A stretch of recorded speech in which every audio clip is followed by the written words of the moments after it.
The planet Virex was on fire. Buildings of crystal and steel cracked under heavy plasma shelling.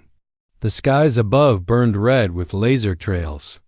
Smoke rose like black fingers stretching toward the stars. A place once full of peace and trade had become a graveyard. Mason Carter had no idea what he was walking into when his ship landed. He was a cargo hauler, nothing more. Just a human with a patched-up freighter, a full beard, and debts stretching from Earth to Zarnath Prime. The job was supposed to be simple: deliver medical supplies to a remote sector, grab his credits, and leave. But the moment his boots hit the ground of Virex, all hell broke loose. The first explosion knocked him off balance.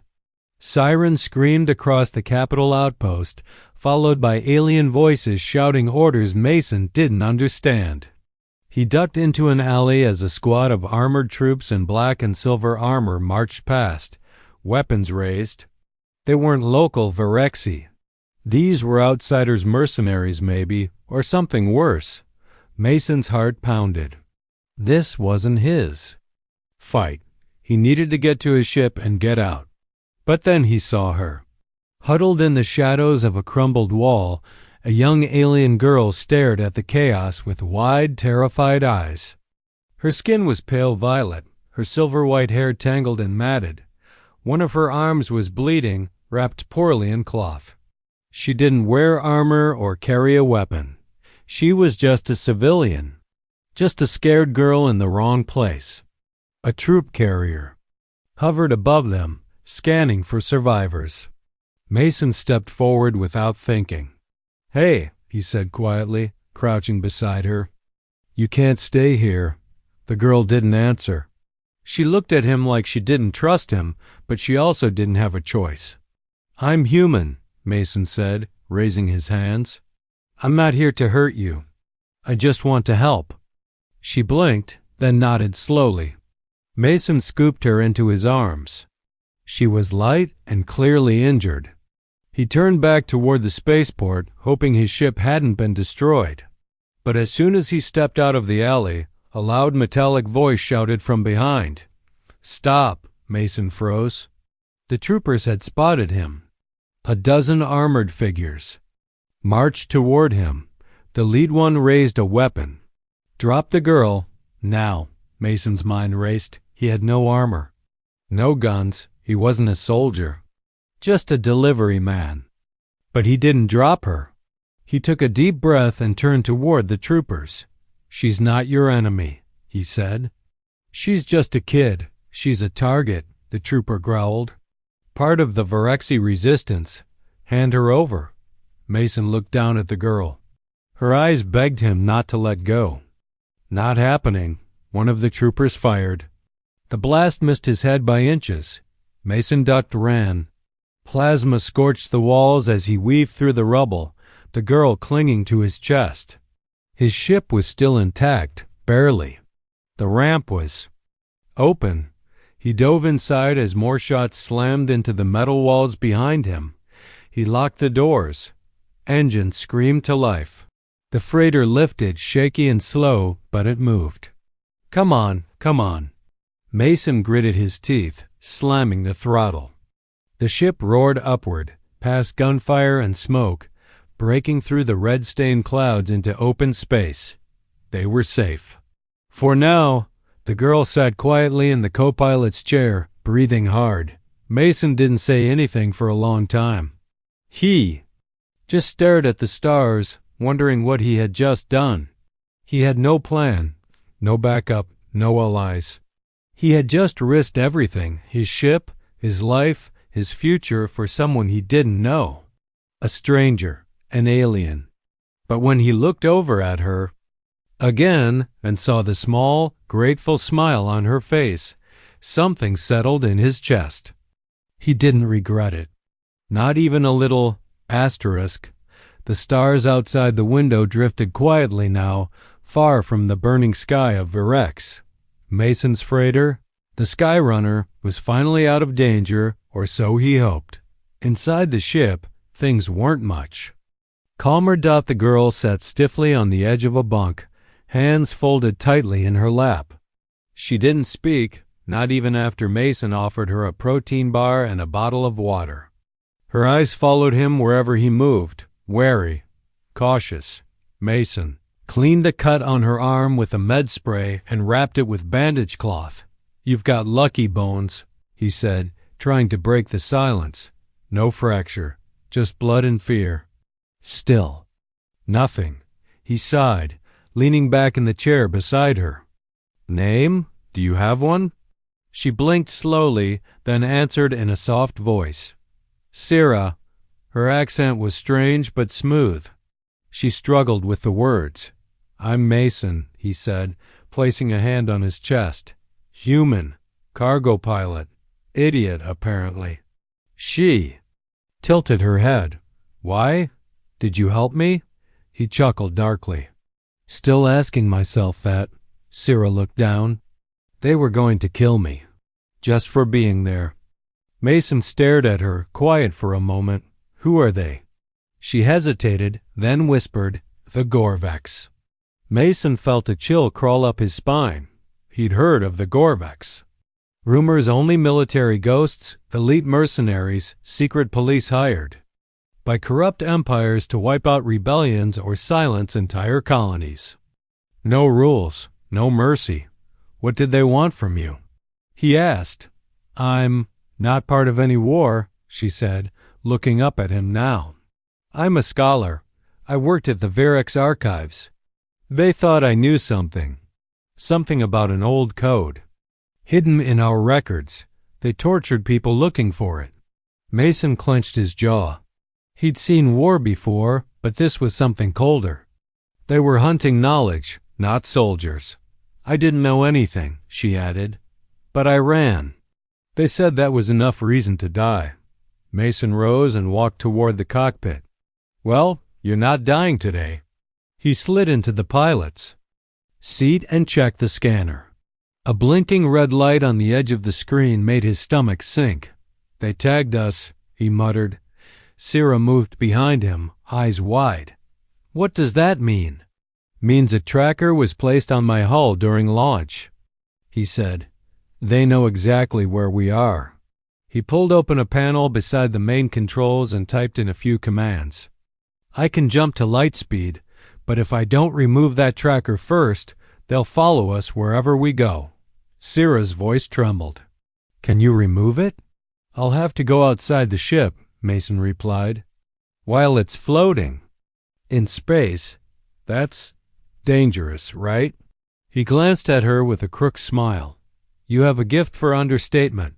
15 minutes later, he was in his old EVA suit, airlock cycling open behind him.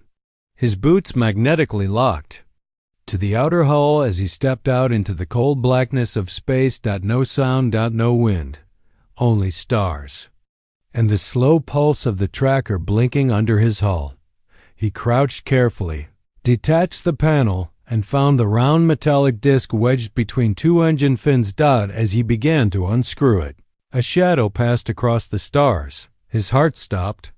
Black triangular ship coasted into view from behind a drifting asteroid. Sleek. Silent. Gho Arvex. Mason single quotes. A breath fogged his helmet. He ripped the tracker loose and shoved it into his tool pouch. He pressed the magnet boots hard and sprinted across the hull toward the airlock. "Come on, come on." The Gorvek ship turned. A narrow beam of red light scanned his freighter. Inside, Syrah watched from the viewport, eyes wide with fear. Mason slammed the emergency seal and crashed into the airlock chamber, punching the drive. He shouted, even before removing his helmet.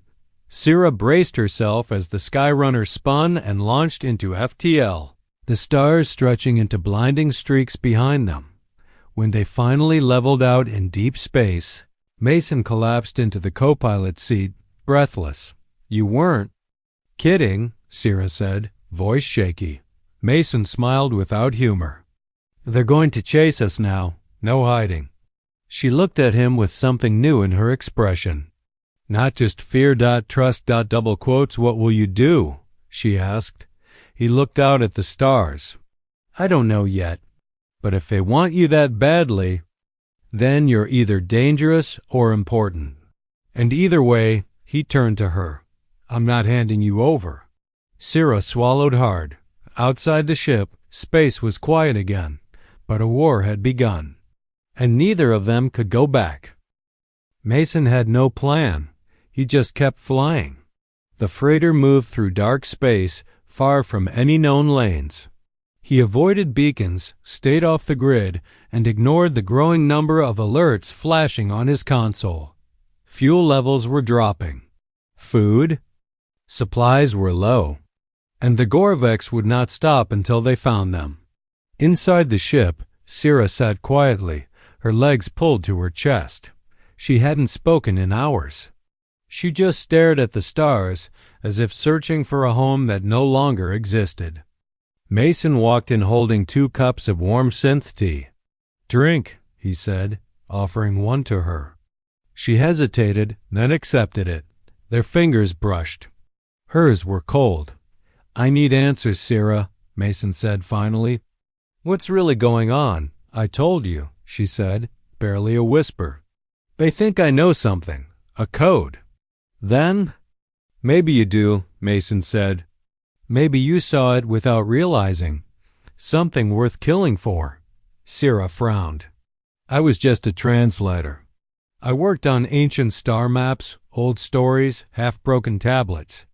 Nothing that could threaten anyone. Mason leaned forward. What kind of stories? She sipped her tea, then looked him in the eye.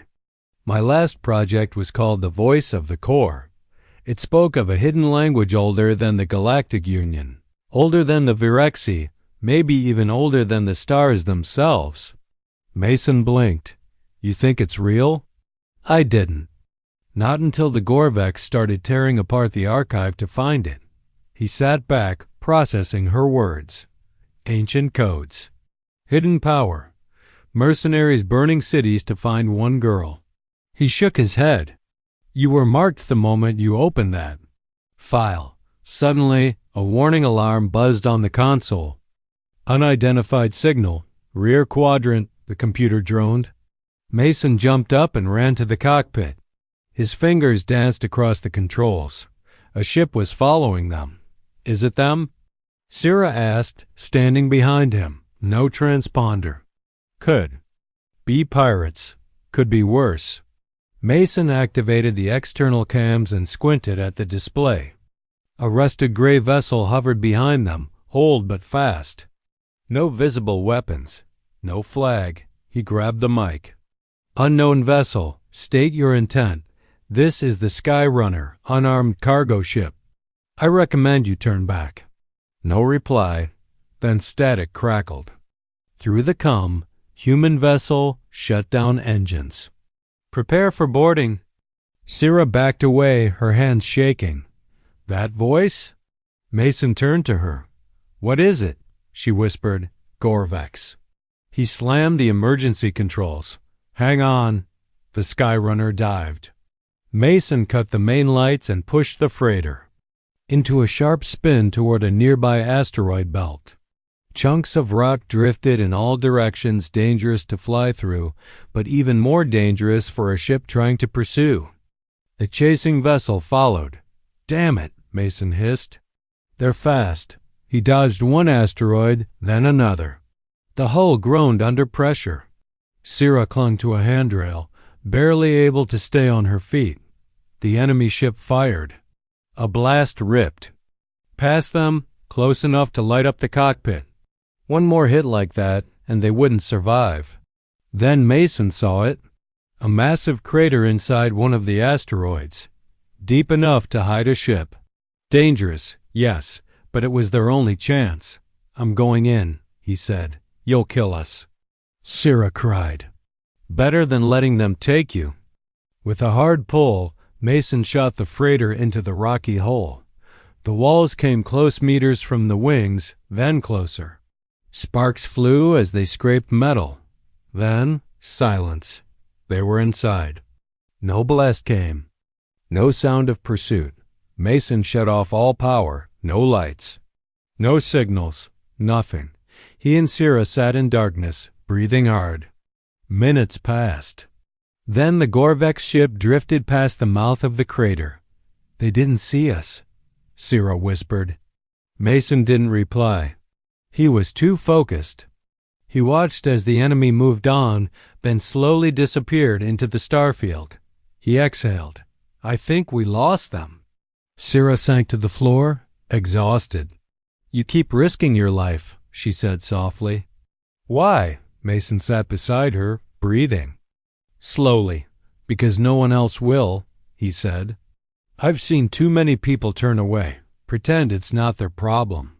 But you were alone, scared, and hunted. I couldn't do nothing. She looked at him for a long time. I never met a human like you. Mason smiled weakly. Most humans think I'm a fool. Sierra touched his arm gently. Maybe, but I think you're brave. Above them, the stars returned to silence. But deep in the shadows, the war still waited. And something ancient, something powerful was waking. Mason's ship floated quietly in the crater of the asteroid.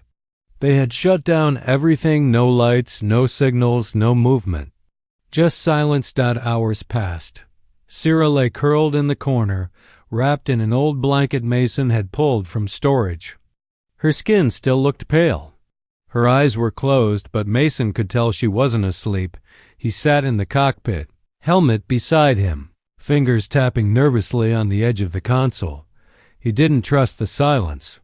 The Gorvex were too smart to give up that easily. He checked the long-range scanner again manually without activating power. Still no signals. But something deep in his gut told him they were being watched. Then Sierra spoke quietly behind him. They won't stop. He looked over his shoulder. I know. They don't care about rules or borders. If they think I carry the code, they'll chase us across the galaxy. Mason stood up and walked over. Then we need to find out what this code is. Sierra sat up slowly. Even if we do, what can we do with it? I'm not a fighter. You're just one man. Mason smiled. Faintly.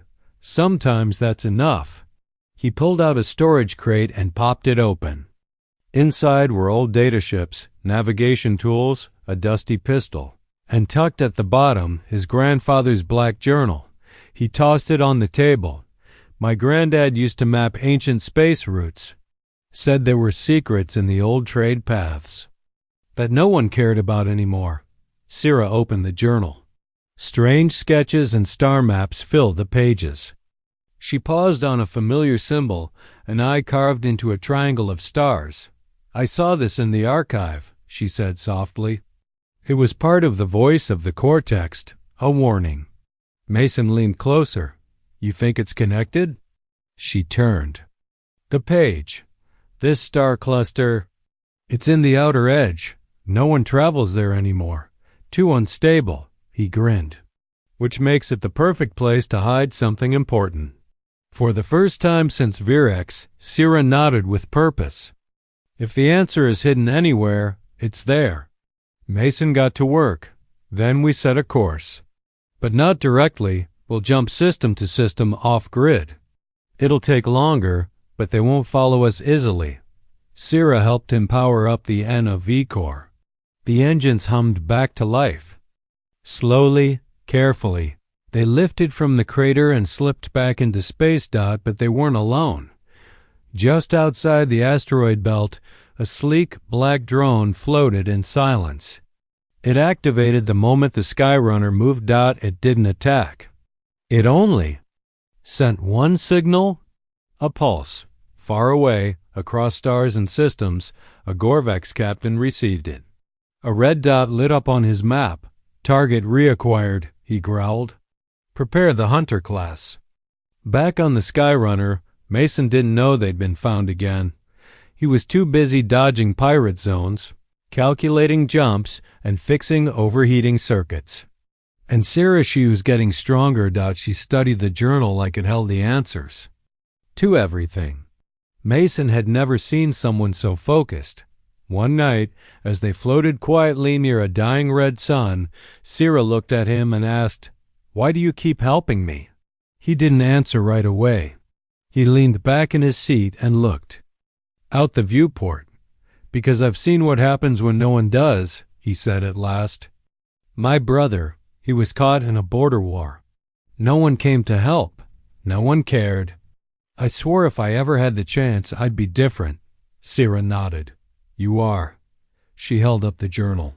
"We're close. I think I found the exact star pattern.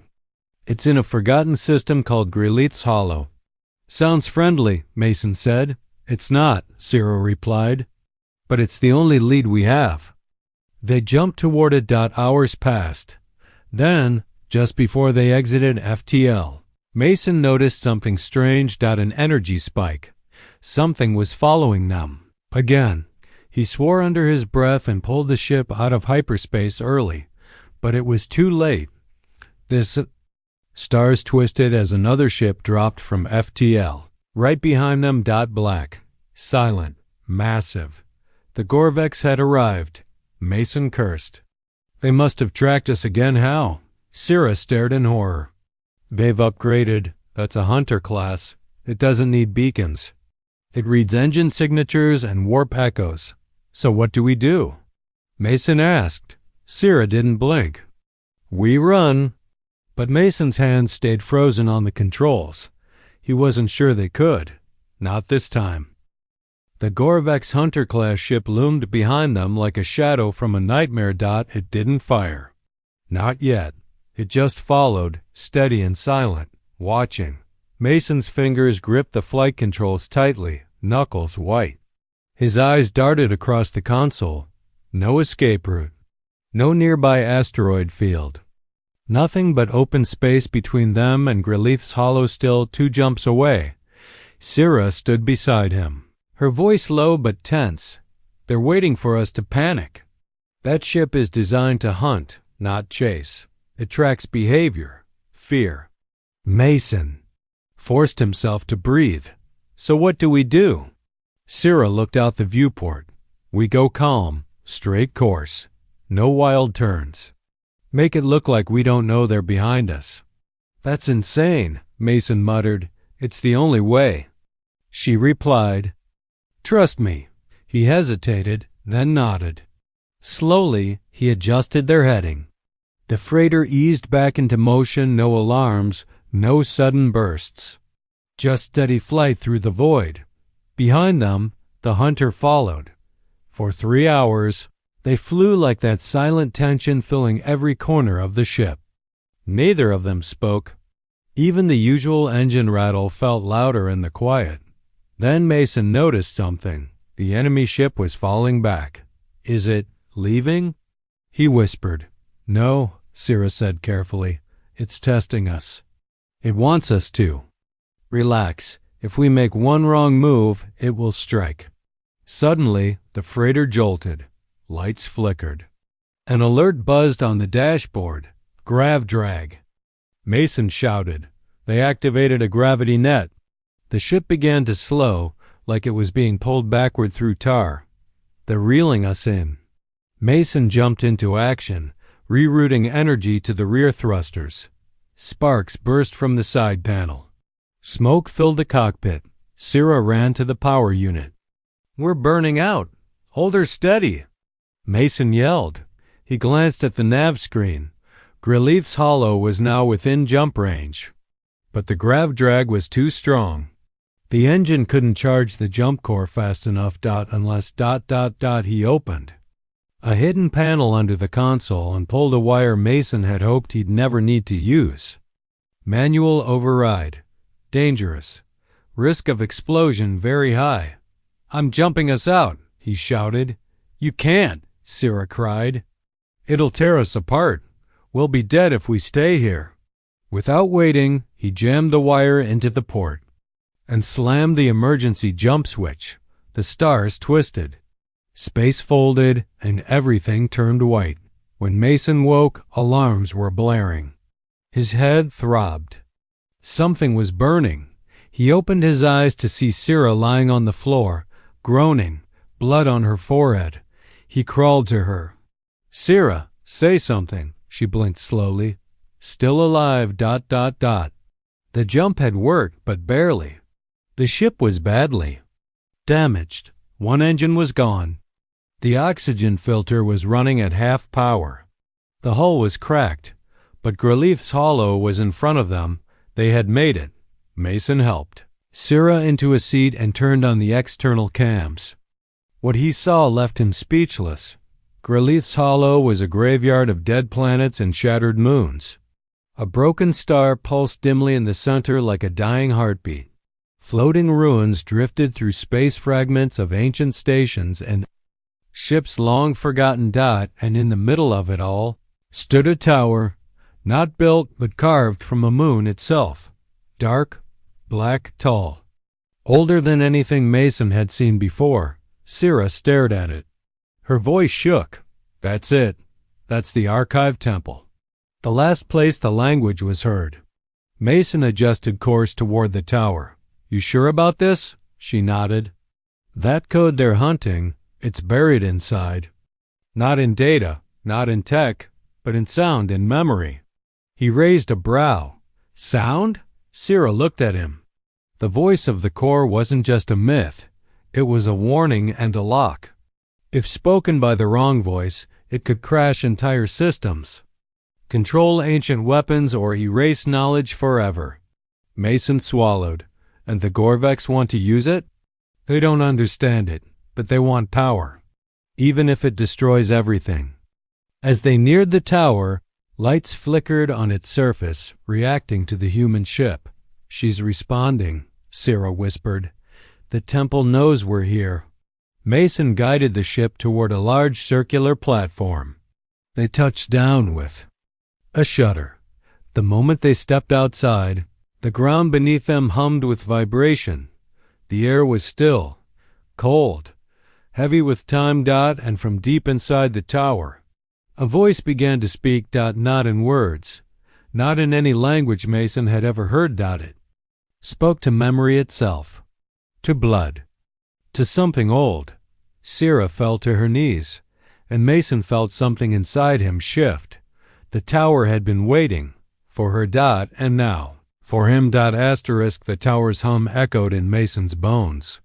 It was not sound like a voice, it was deeper, like something ancient pulling at memory itself. He helped Sira to her feet. She looked dizzy but focused. The ground beneath them shimmered with strange symbols glowing faintly through the stone. The light followed her footsteps, reacting only to her. "The temple, it knows me," she said, breathless. "How?" Mason asked. Sira shook her head. "I don't know, but I think it's because of my voice, my family line. My blood carries something, an echo." Together they stepped forward, deeper into the ancient tower. Inside, the air was cold and dry. The walls were carved with symbols, some similar to old Virexi language, others unknown. As they walked, the walls lit up around them. The path formed by light guided them to a large chamber with a high ceiling. At the center stood a raised platform shaped like a flower, its petals folded in tight stone layers. Sira stepped onto the platform. Mason stayed close, tense. Suddenly, a low tone filled the air. The petals began to unfold, slowly, revealing a crystal sphere at the center floating, spinning, glowing faintly with blue light. Then, a voice filled the chamber. It wasn't from the sphere. It was from everywhere at once. "Speak, and I shall awaken. Speak, and the core shall respond." Sira gasped. "It's real. This is the heart of the voice." She turned to Mason. "I have to try. If I don't, they'll take this place and use it to destroy. Are you sure it won't hurt you?" She hesitated, then nodded slowly. "I have to believe I was meant to find it." Sira closed her eyes. She opened her mouth and sang. But it wasn't a song made of words. It was sound that carried emotion, fear, sorrow, hope. Mason didn't understand it, but he felt it. The air shimmered. The walls trembled. The floating sphere grew brighter. The chamber pulsed like a heartbeat. Then the light turned red. "No," Sierra gasped. "Something's wrong." Mason stepped forward. "Stop. Step back." But it was too late. The doors behind them burst, open with a roar of steel. Gorvex soldiers poured into the room tall, armored, their weapons raised. And behind them, a figure in black robes walked calmly through the chaos. The Gorvex commander. "You led us well, girl," he said, voice cold. "We couldn't open the archive ourselves. We needed your voice to activate the core." Sierra's face went pale. "You followed us the entire time," he smiled. "We only had to wait." Mason stepped in front of her. "You'll have to go through me." The commander tilted his head. "You? A foolish human?" He raised a hand. A Gorvex soldier aimed at Mason, then fired, but Mason was already moving. He grabbed the side panel from the pedestal and hurled it at the soldier. The shot went wide. Mason tackled Sierra behind one of the stone pillars. "Stay down," he shouted. The chamber exploded into chaos. Blaster fire lit up the walls. The floating sphere pulsed faster, its light flickering. Sierra clutched her head. "It's unstable. If they keep shooting, it'll collapse." "Then we stop them," Mason said. He pulled the old pistol from his belt, the same one he hadn't fired in years. Then he charged. The Gorvex were shocked by the human's bravery. He moved through the stone pillars like he knew the tower's every corner. He hit one soldier in the leg, then another in the arm, diving and rolling between shots. Mason didn't think. He just acted. But he couldn't win forever. The commander raised his arm. A pulse blast hit Mason square in the chest, sending him flying back across the chamber. He hit the floor hard. Sierra screamed.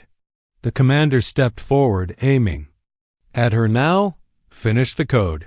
Complete the voice, or he dies." Sierra trembled. I said, "Speak." She looked at Mason. His chest was rising. Barely. Then she stood. Her voice trembled as she began to sing again. But this time, she changed it. The tone rose in a spiral, twisting through sorrow and fury. The tower reacted instantly. The petals around the sphere bloomed wide. Energy burst from the chamber floor. The symbols on the walls ignited, and then every Gorvex in the room froze. Their weapons stopped, their bodies locked. The commander screamed, but no sound came from his throat. His eyes burned red as the light consumed him. Then, silence. The energy vanished. The floating sphere shattered into dust, and the Gorvex were gone. Sierra dropped to her knees. Mason groaned, sitting up slowly. "What the hell was that?" She looked at him through tears. "The true voice. I rewrote the command, and it erased them." Mason smiled weakly. "Remind me never to make you mad." But deep down, he knew something had changed, something huge. And it wasn't over yet. The tower was quiet now. The light had faded. The sphere was gone. The Gorvex were no more erased by a power too ancient and too dangerous to understand fully. The echoes of the voice of the core still lingered in the air, like the memory of a storm that had already passed but left the ground forever changed. Mason sat against the wall, holding his ribs with one hand. Every breath hurt, but he was alive. That was more than he expected. Sierra sat beside him, her eyes red and tired. She looked thinner, older somehow, like the voice had taken something from her. Or maybe it had revealed something that was always inside her. "You good?" Mason asked, forcing a half smile. She gave a small nod. "I'm not sure. But I think I did what I was meant to do." He looked around the ancient room. "Is it over?" Sierra looked up at the ceiling. "For the Gorvex, yes. That power, they wanted to use it as a weapon. But I changed it. I made it protect, not destroy. Can anyone else use it? She shook her head. No, the sphere's gone. The code was burned with the voice. It answered me. And then it ended itself. Mason exhaled slowly. Then we stopped something terrible. They stayed there in silence for a while, sitting in the heart of a dead moon, in a tower built before stars even had names. Eventually, Mason stood with effort. Come on, let's get out of here before this place decides to crumble on top of U.S. They limped back to the Skyrunner. The ship was damaged, but not beyond repair. Mason rerouted power manually and bypassed the cracked core. Syrah patched wires and boosted the nav system using tech salvaged from the tower's control room. When they lifted off, the tower didn't try to stop them.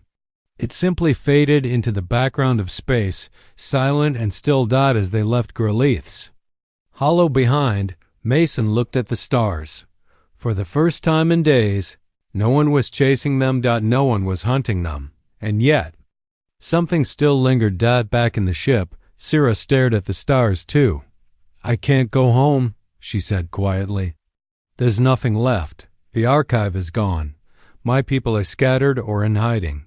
You don't have to decide now, Mason replied. But if you want, there's space on this ship. I've got a few extra seats and not nearly enough help fixing things, she smiled. You sure you want a walking ancient weapon as your co-pilot? He raised an eyebrow. You did just save my life. Again. So yeah, I'm sure. The smile faded slowly. She looked at him more seriously. Mason, you could have walked away so many times. On Virex, in space, at the tower, why didn't you? He shrugged. Maybe I'm just foolish. She reached out and placed her hand gently on his. No, she whispered. You're human. A soft alert chimed from the console. A nearby station had picked up their signal. Mason opened the comm. Unknown ship, identify yourself. He leaned forward. This is the Skyrunner, civilian freighter. Damaged but friendly. A pause. Then, acknowledged Skyrunner. Docking Bay 3 is open. Welcome to Terra Span Station. Mason turned to Syrah. Time for repairs. Maybe a hot meal. Sounds perfect, she said. As the ship approached the giant floating station, Mason leaned back and let out a slow breath. For the first time in a long while, he didn't feel like a man running from the past. He had done something good. He had saved someone, and in doing so, he had helped stop a war that no one else even knew was coming. As they docked, he looked at Syrah one last time before the hatch opened. You ready to see what's next? She nodded. Only if you're flying. They stepped out together. The foolish human and the alien stranger. Both survivors. Both changed forever, and neither of them, no matter what the galaxy said, regretted a single moment.